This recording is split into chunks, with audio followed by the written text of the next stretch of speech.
If you're joining us, do share the stream to your friends and family. We would like to get you into the Pokemon TCG in the best way possible. And there you see Chia Wenbin on the left there with Dragapult Dusnor up against Jason Wee, sporting the Anaheim Worlds jersey. Yeah. With Gholdengo, his own version of Gholdengo.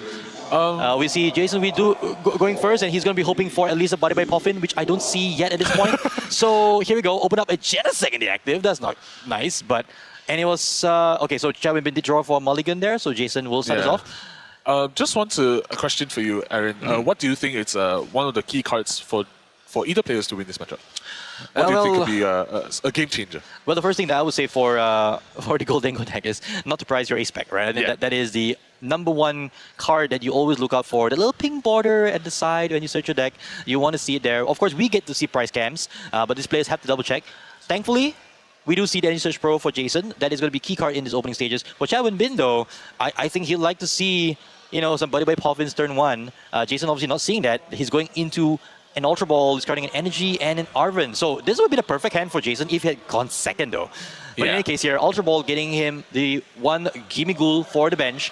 Not ideal to start the Genesect inactive, but we do know these Gholdengo decks like to play Air Balloons. I'm not sure if it does play Air Balloon, though, actually, to be fair. But if it does play Air Balloon, I think that's a perfect target for him. He has one in the hand. Yeah, I believe Jason plays about 2 to 3 Air Balloons at this point. That makes sense. And just retreating into the Gimmighoul, knowing that Wenbin will not have a turn 1 knockout on this Gimmighoul is clutch. And we now see Wenbin eyeing up an Ultra Ball with a Pheasantipede in the active. An Ultra Ball here might be a painful one. Discarding a Dracloak, trying to hang on to that Psychic Energy in hand. But I just want to add that I think one of the most pivotal cards on the side of Dragapult would be the Rare Candy. Okay. I think. They play Rare Candy. That's interesting. 2 Rare Candies. I mean, most people, they have opted not to play the Rare Candies. Yes. And then during Frankfurt Regionals, some guy named Todd Reckless. Yeah, the legend himself played a list with 4 Rare Candies. Alright. In hopes of, going to have the explosive turn. Candy Dusnor, Candy Dragapult, and go with the attack. So yes, I believe Wenbin might be looking towards that play, but I think the chances of him raw drawing into the Rare Candy would be not that high. Considering that's a lot amount of cards, but it really depends on how many Dracloaks he gets to set up on going second. Indeed, and I think at this point here, we also have to know that it's only 2 Rare Candies, right? So not the same explosiveness that Tor would have had. So for Wenbin now, it's taking a bit of some time here to grab the Dreepy. So we do see at least 1 basic Pokemon land on the bench. Again, no Body Puffin for either of these players. It's a PBL Malaysia 2025 running joke here that you don't see the Body Puffin turn 1 anymore. Shout out to Jason Wee for that one. So. Let's see, another search here for Chia Wenbin. I believe that's a second Ultra Ball, so discarding a lot of resources. Going into the Latias EX. Skyliner ability there giving basic Pokemon free retreat. So most likely trying to get the Pheasantipede out of the active. Does Wenbin have a Budew though? That might be a clutch card. I'm not too sure, but I think he does have an Iono to work with. So hoping for the Body by Puffin into the Budew. Jason shuffling vigorously there. I think Jason will have a chance to maybe, draw into more Gimmighouls this turn. Oh, there's a Body by Puffin. That could be a chance. There you go. But you do see a Body Puffin coming out from Wenbin. Oh boy, this is going to be huge here. Really good draws coming out from him, but we do see Jason with a Gholdengo in hand, but he does have the Metal Energy. Okay, that is perfect. To have the attachment, but...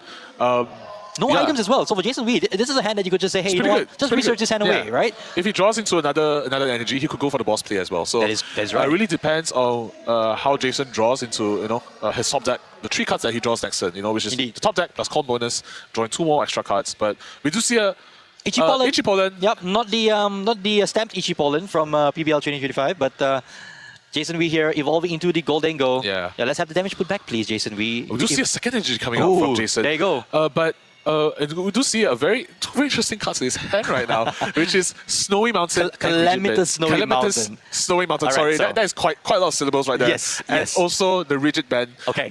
So Rigid Band is not that uncommon. Yeah. It's been played in Gholdengo decks. But Calamitous Snowy Mountain is interesting. Whenever a player attaches an energy card from the hand to a non-water basic Pokemon, put 2 damage counters on that Pokemon. Guess what? Jason runs Monkey Dory in this list. So if he attaches a Darkness Energy to his own Monkey Dory, he gets the 2 damage counters that he could fling back with Adrenaline Brain. This is the concoction that Dr. Jason Wee has been talking about and working on since Worlds, and he's back here in top 8, trying to claim his Worlds invite for next season. And Jason does see his first Body Puffin, but he cannot use it. It is under item lock. So because under item lock. Exactly.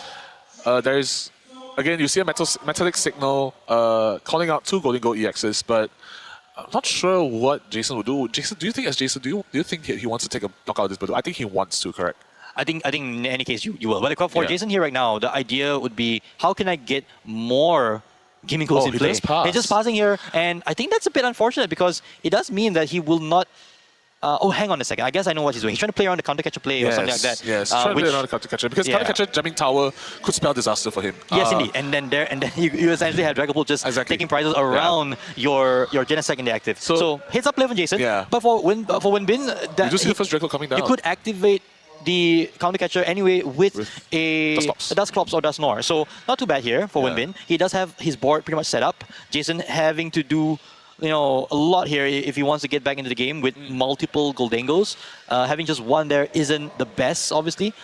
We see a nice stretcher here played for Winbin. Another Draclo, the one that was discarded on turn 1, coming back right away with that nice stretcher. Another Recon Directive, seeing double Research. Research and Hilda. Research and Hilda. Okay, so Hilda there might be interesting to grab. I think Hilda could be pretty good Legacy here. energy. Sorry, the new upper energy. Yep. Oh, what do you? Okay, so I was about to ask you what do you pick here when he just went straight for the Hilda. So. But I think at this point you just want a more stable setup. You have 2 Dracloaks, you have Badoo, you have 1 Dusknoir in play. You could potentially take out this Gholdengo next turn with Curse Blast onto the Gholdengo EX plus a Dragapult Phantom Dive into 200. So that'll be 260. But yeah, we need to see how Winbin draws into next turn. But we do see a Hilda. He's getting ready with the Dragapult. Hilda for Dragapult and Neo Upper Energy. So he will have access to those two on next turn. His Dracos will only just evolve this turn, so no Dragapult yet at this point. Just small, no damage. Double Buddy Puffin for Jason. This is not the time you want to draw your Buddy Puffins. This is not the time. I'm sure Jason is feeling a little bit frustrated right now. I think so. But yeah, I think Jason just wants to look to maybe getting two gimme goals out. Well, I think at this stage here, Jason would be going for an Iono or some of the players to at least draw into the basics. Already. There's still one more in the hand, I believe. Or it might be an Arven, I'm not too sure. Arven doesn't help here. Yeah, he only plays 1 Iono.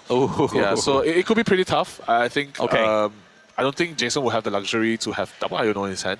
So it all comes down to this coin bonus. And you see another Buddy Puffin. Oh boy, that is. Yeah, I do see an Arven. Cruel. That is cruel for Jason. It is very, very cruel. Ah, boy. And Arven here would grab an item and a tool card, but what do you even grab?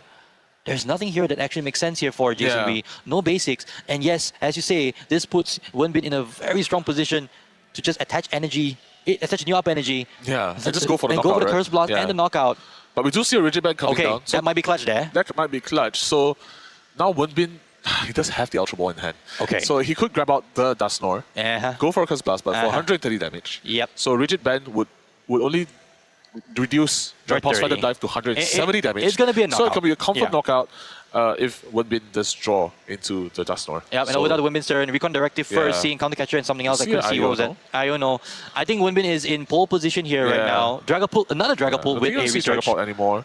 I mean, you could just grab one more for the second one. It doesn't matter at this point. But the game is very quickly spiraling out of control here for Jason Wee. He's going to go down 2 prize cards when he loses this Gholdengo. But the saving grace, maybe the fact that he's able to play Buddy Puffin next turn. Now, Neo Up Energy onto the Dracloak, evolving into that Dragapult EX.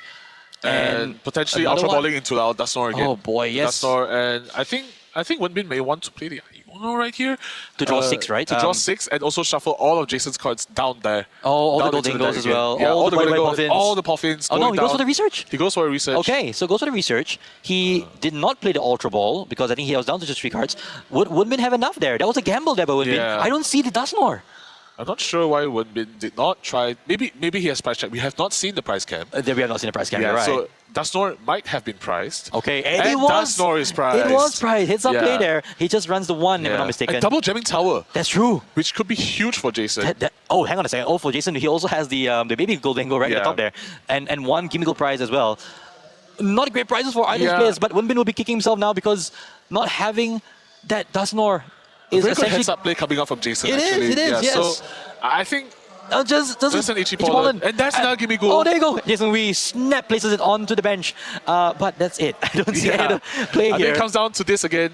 Another coin bonus. And you see for a Turo? Yeah, maybe I'm not sure. Well, he could 2-roll back the Gholdengo EX inactive, but that would just lose the Richard Band. So he might want to just keep it there. Just pass his turn. Heads up play by Jason. You see the experience here from one of Malaysia's best players right now. Multi-time world's competitor.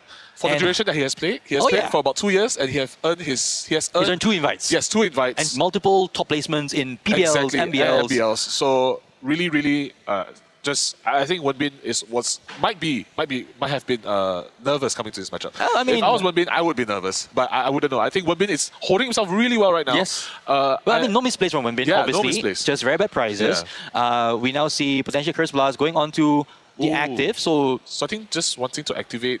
Counter catcher maybe? Maybe? Oh, just passes again. Oh, just each ball. Oh, hang on a second. Hang on. Oh, no. I think maybe Jason just. Wenbin's deck is also very thin right now. You're right. I'm not sure what. Well, Jason's hand is really thick at this point with all those items he can play. Probably thicker than Wenbin's deck, actually. So you'll see a second Duskull coming down. So Wenbin is going for the double Curse Blast play to knock out the one Gholdengo in the active. I do note that Counter Catcher is currently active. So, I don't know. Wenbin may want to go for a Phantom Dive on the Gimmighoul. There you go. So we will see more damage counters onto... and Iono as well. There goes all the Buddy Puffins. So Jason, we will lose all the cards he's been holding for a while into the deck, the bottom of the deck, I should say. He'll be hoping for more Buddy Puffins, but this also puts Wenbin in a very good position to get the Gholdengo knocked out as well with Phantom Dive next turn. So here comes the knockout Phantom Dive, putting 6 damage counters on anywhere on Jason Wee's bench. 4 of those go onto the Gholdengo and 2 onto the Genesect. Another Gimmighoul here from Jason. So using Metallic Signal to grab out those Gholdengos again for I think the upkeep time. Another Gimmighoul coming down. What do you think then for Jason Wee, right? Does he want to just bench as many Gimmighouls here? Yes. Yeah, he needs at least 2 Gimmighouls to play the game. I think if he's in 2 Gimmighouls right now, he is that's what happens. Quite primed to win the game. But again, I think a 2-roll onto his Genesect is probably needed. Oh, he actually gets the other Gimmighoul from the prize cards earlier. So now all 3 Gimmighouls are on the bench. We're tied at 5-5. And even drawing into a Monkey Dory can be pretty good right now. That's true. Removing the 30 damage from the Gholdengo in the active, I think that would make Wenbin work harder for the knockout. Oh, but then again, he's already used coin bonus, so no drawers. Yeah. And just a make it rain for 50. I like the play from Jason here. He's essentially saying, you know what, go ahead, take a knockout on this Gholdengo. I have stuff ready. And the stuff is 3 Gholdengo EXs ready to come out to play next turn. So over to Wenbin here, what do you think he's going to look for at this point? Potentially just... I don't think he wants to Dusclops. Okay. Because Dusclops would enable Jason into just 2 knockouts away from winning the game. Which is not really good at this point. So I think, I'm not sure. It's quite a tough decision to come out from Wenbin on what he wants to do. But he's definitely taking his time right here, right now. I think he definitely wants to Iono Jason. Definitely. I think Iono is the play. If you're not looking for anything specific for Wenbin, the idea here, of course, is that you want to price map as best as possible. Potentially, you do want to prevent another Gholdengo if you can help it. I think Wenbin would sniff out the fact that next turn it's going to be 3 Gholdengo EXs coming down, thanks to that Metallic Signal, of course. But if you want to take out an additional Gimmighoul alongside the Gholdengo EX, you are going to have to pop that Dusclops. Yeah, and I think that is not really a good play, but considering Jason's position right now, he is actually not that pressured as well.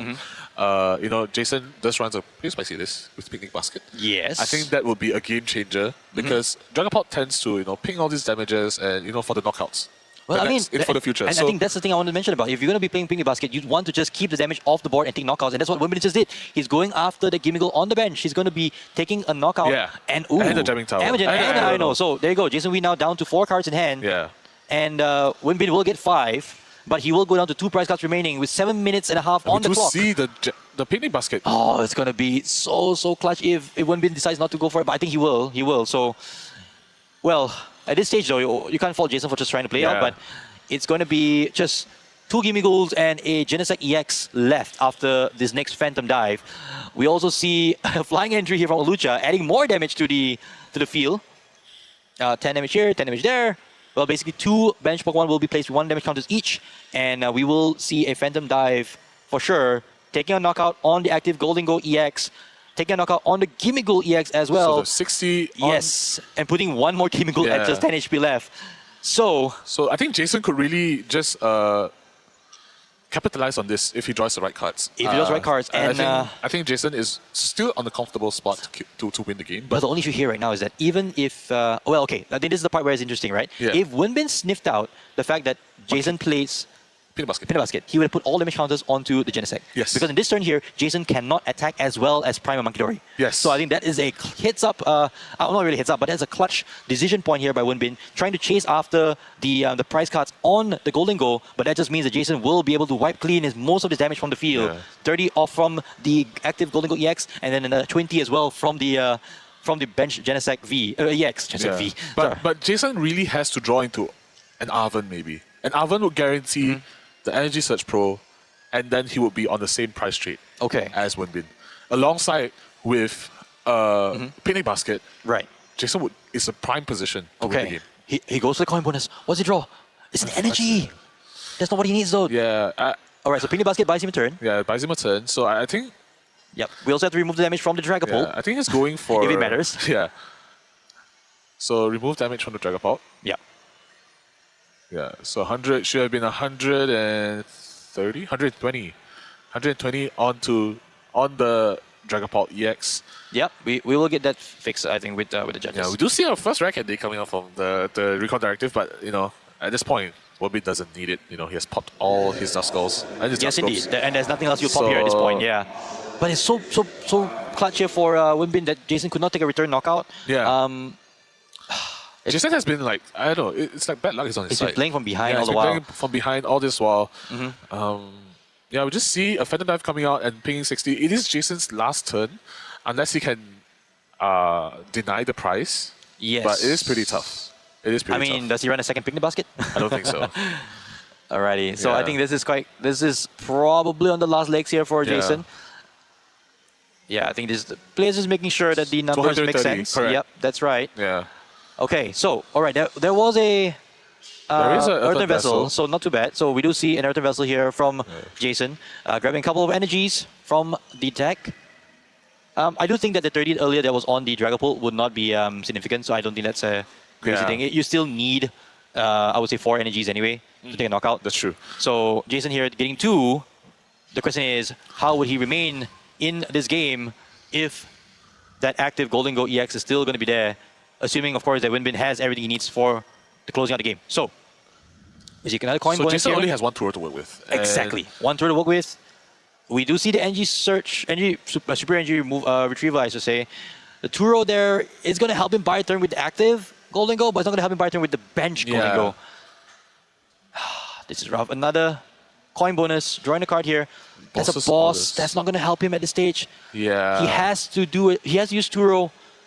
But that just means that he will be attacking with a really damaged Gholdengo EX. Yeah, it's not really ideal. His draws were, I think he was drawing the bodyweight Poffins at the wrong time. Yeah, at the wrong time, definitely. So he did turn 1 and he didn't manage to 2 turns too late by that point. So Jason now contemplating, but I'm very sure it will be the Professor Turo scenario to pick up that damaged Gholdengo EX in the active. And there you see it. There you see it. Retrieving. And he's just going to buy a turn, it looks like. I like this play from Jason, knowing that, hey, you know what? I know you have that the potential for another Phantom Dive. So I'm just going to pass and so hope do see the top deck for the boss's orders. There it is. Xia Wenbin takes down Jason Wee here in top 8. And advances into top 4, securing his Mewtwo. Yes, indeed. Premium promo for now. And one step closer to his World's Invite. Indeed. And I think here the judges are just doing a quick call on everything, but it should be game, set, match at this point. Yeah. I don't think there's anything else, but I think let them clarify as they need to. But wow, it's a rough game. Yeah, it is a rough game. I think for Jason, not having access to multiple coin bonuses early, no buddy by Poffin until turn 3, but you're under item lock, and we didn't get to see the cool tech of Calamitous Story Mountain with but we Monkey did Dory. see the Picnic Basket and the Legend Band, Yes. which made it really hard